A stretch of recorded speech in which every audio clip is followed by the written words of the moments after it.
저기요. 랭아. 자주 봐요, 우리? 영순 여러분 안녕하세요. 랭킹스쿨입니다.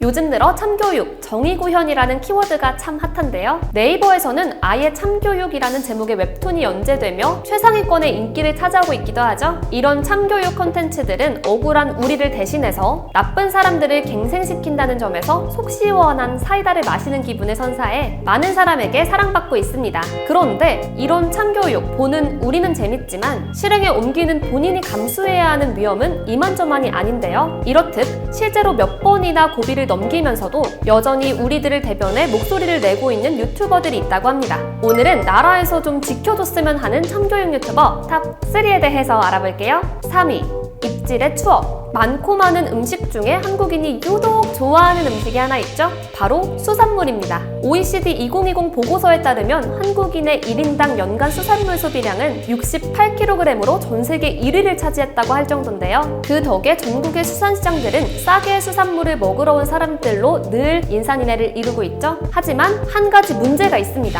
기분에 취해 수산시장까지 갔는데 이 가격이 맞는지, 이 양은 맞는지 도무지 알 방법이 없어서 바가지를 쓰는 경우가 정말 많기 때문인데요. 뭔가 이상한데 싶어도 원래 회로 때문에 적어 보여요. 라는 대답을 들으면 뭐라 할 말이 없죠. 이런 절망적인 상황에서 그야말로 구원자처럼 등장한 유튜버가 있었다고 하니 그 이름하야 입질의 추억. 입질의 추억은 수산시장과 횟집에서 속지 않는 법을 비롯한 여러 수산물 관련 글로 여러 차례 파워블로거로 선정되기도 할 정도로 우리에게 올바른 정보를 제공하는 유튜버입니다. 무려 백종원이 자문을 구할 정도의 전문성을 지니신 분이라고 하니 어느 정도인지 대충 짐작이 가는데요. 그런데 이런 입질의 추억의 속 시원한 내부 사정 공개 때문에 큰 위협을 받은 적이 있다고 하죠. 때는 2020년 8월 입질의 추억은 일반인 입장에서의 모습을 보여주기 위해 수산시장 상인이 부르는 대로 회를 구입했습니다. 상인은 처음부터 병어돔의 원산지를 바꾸는 등의 쎄한 모습을 보여줬는데요. 병어돔을 저울에 올리자 3.1kg의 무게가 나왔고 상인은 바구니의 무게가 700g이라며 물고기의 무게가 2.5kg이라고 말했죠.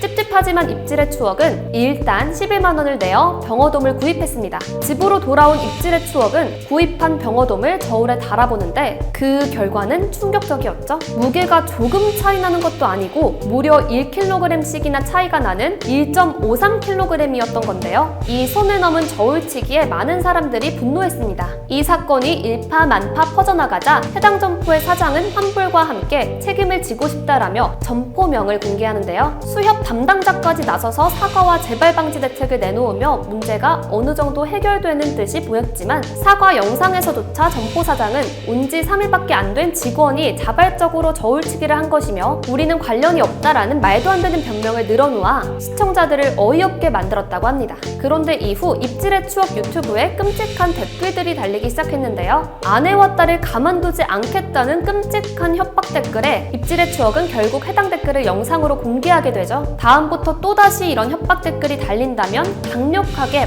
법적 대응을 하겠다는 입질의 추억의 단호한 모습에 많은 사람들이 응원을 보냈다고 합니다. 수많은 위협에도 불구하고 입질의 추억은 지금도 수산시장의 실체를 낱낱이 공개하며 피해를 입는 소비자들이 더는 발생하지 않도록 노력하고 있지만 여전히 악덕 상인들은 은근슬쩍 어종을 속이기도 하고 원산지를 속이기도 하는 등 사람들의 고개를 절레절레 흔들게 만들고 있는데요. 이렇게 수많은 사람들에게 욕을 먹어도 정신을 전혀 못 차리고 있는 악덕 상인들, 하루빨리 정신을 차려 입질의 추억에서 그들에 대한 칭찬이 나오는 날이 왔으면 좋겠습니다. 2위, 딸배헌터. 최근 코로나로 인해 배달 시장은 역대급 호황기에 접어들게 되었는데요. 배달 수요가 급증하며 배달비 역시 그 끝을 모르고 치솟고 있죠. 이 때문에 고수익을 노리고 많은 사람들이 배달 업종에 뛰어들고 있습니다. 하지만 일부 몰지각한 기사들이 온갖 사건 사고를 일으키며 사람들의 따가운 눈총을 받고 있는데요. 신속배달이라는 명목하에 신호위반, 인도주행 등의 난폭 운전을 일삼는 이들은 통칭 딸배라고 불리고 있죠. 심지어 이러한 배달 기사들은 신고를 방지 방지하기 위해 번호판이 보이지도 않도록 조치를 취해놓는 등 그야말로 양심이 안드로메다 끝까지 가출한 모습을 보여주기까지 합니다. 난세의 영웅이 탄생하는 법이라고 했나요? 유튜버 딸배헌터는 번호판을 가린 오토바이에 다가가 당당하게 사진을 찍는 등 일반인이라면 감히 시도조차 하지 못할 비범한 모습을 보여주었죠. 딸배헌터는 이름 그대로 계속해서 딸배들을 사냥하기 시작합니다. 배달기사 한 명을 약 3달 동안 추적하며 무려 10건의 참교육을 시전하는 집요함까지 보여주는 딸배헌터의 모습에 시청자들은 사이다를 마신 듯한 청량감을 느꼈는데요. 하지만 이런 상쾌함과 별개로 이러다가 보복이라도 당할까봐 걱정된다 라는 우려 역시 많았죠. 그리고 역시나 우려는 현실이 되고 말았습니다. 어느 때와 같이 번호판을 가린 오토바이를 신고하던 딸배헌터는 해당 오토바이의 주인과 시비가 붙게 되고, 시비가 붙던 오토바이의 주인이 딸배헌터의 인상착의를 배달기사들에게 유포한 것인데요. 분노한 배달기사들에게 둘러싸인 딸배헌터는 보복 폭행을 당하게 되죠. 다행히도 딸배헌터의 정의감은 이 정도로 무너지지 않았습니다. 폭행을 가한 배달기사를 검찰로 넘겨버린 딸배헌터는 형사사건이 끝나면 민사 역시 청구할 것을 예고했는데요. 물리적인 억압에도 굴복하지 않는 딸배헌터의 정의구현이 끝날 기미를 보이지 않자 이제는 여러 명의 배달기사들이 칼같이 교통법규를 지키는 놀라운 모습까지 목격되며, 시청자들은 국가에서 딸배헌터에게 표창장이라도 줘야 한다 등의 반응을 보이고 있다고 하죠. 최근에는 장애인 주차 스티커를 악용하는 차주까지 참교육해버리는 등 그 영역을 계속해 넓혀가고 있는 딸배헌터.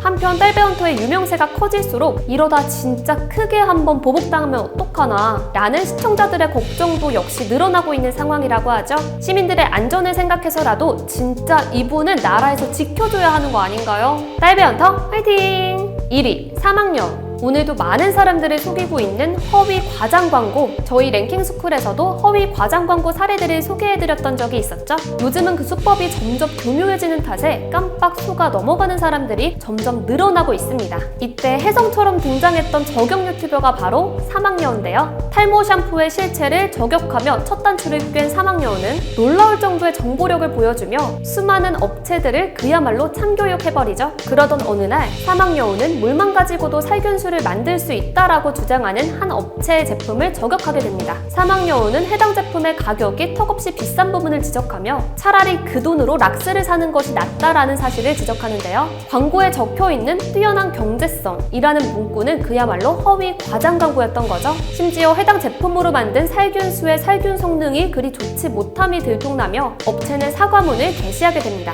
하지만 앞으로는 사과문을 올렸던 업체는 뒤로는 자신을 저격한 사막여우와 타 유튜버에게 고소 협박을 하는 이중적인 모습을 보여주고 있었는데요. 이에 사막여우가 맞대응을 하겠다는 영상을 게시하자 업체는 그제서야 꼬리를 내리고 사과 메일을 보내게 되죠. 이 모든 광경을 지켜본 사람들은 사이다 그 자체인 사막여우의 행보에 박수갈채를 보냈습니다. 사막여우는 이후에도 꾸준한 활동을 통해 수많은 업체들을 저격했는데요. 하지만 그렇다고 우리가 잘못했네 하고 반성할 업체들이 아니었죠. 확실한 팩트를 제시했음에도 불구 업체를 저격할 때마다 사막여우는 업체들의 엄청난 고소 협박에 시달렸다고 합니다. 거기다 사막여우의 신상을 파헤치겠다는 유튜버까지 등장하게 된 상황. 하지만 정말 다행히도 사막여우는 완벽하게 신원을 숨기고 있어 잡히지 않을 수 있었다고 합니다. 아직까지도 사막여우의 정체를 아는 사람은 가까운 지인을 제외하고는 아무도 없죠. 정당한 비판을 하고 있음에도 이렇게 얼굴을 숨기고 지내야 한다니 정말 안타까운데요. 사막여우가 정체를 밝히고도 당당하게 활동할 수 있는 나라가 되었으면 좋겠습니다. 큰 용기를 내서 자신이 근무하고 있던 회사에 불법 행위를 내부 고발한 신모 씨. 하지만 수사 과정에서 신분이 노출되는 탓에 회사로부터 협박 전화를 받게 되는데요. 심지어 목숨의 위협까지 당하게 되며 5개월간 도피 생활까지 하게 되죠. 다른 사례도 있습니다. 회사가 자동차 제작 결함을 은폐하고 있음을 고발한 김모 씨. 영업비밀 침해 등의 보안 규정 위반 사유로 한 달 만에 회사에서 해고되고 마는데요. 이처럼 내부 고발자는 아무런 보호도 받지 못한 채 처참한 만로를 밟게 되는 일이 잦죠. 부디 나라에서 이러한 분들을 보호할 수 있는 제도를 잘 정비했으면 좋겠습니다. 아닌 건 아니라고 말할 수 있는 사회가 되어야 한 걸음 더 발전할 수 있는 법이니까요. 지금까지 랭킹스쿨이었습니다. 감사합니다.